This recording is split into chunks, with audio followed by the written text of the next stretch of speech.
ఆయనను కావాలి అని మీ జీవితాల్లో కోరుకుంటా ఉన్నారు. ఆయన మీ దగ్గరికి రావడానికి ఈ సమయంలో సిద్ధంగా ఉన్నాడు.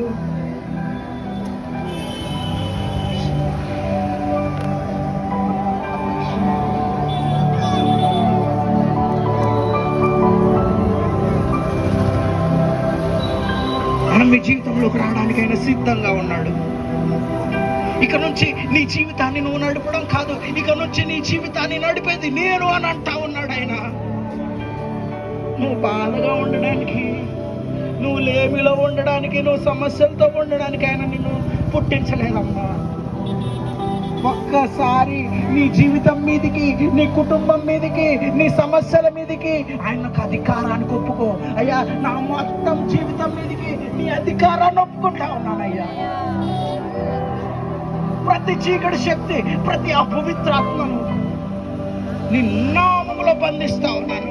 ఏది కూడా అయ్యా తండ్రి ఈ బిడ్డను ముట్టడానికి వీల్లేదయ్యా.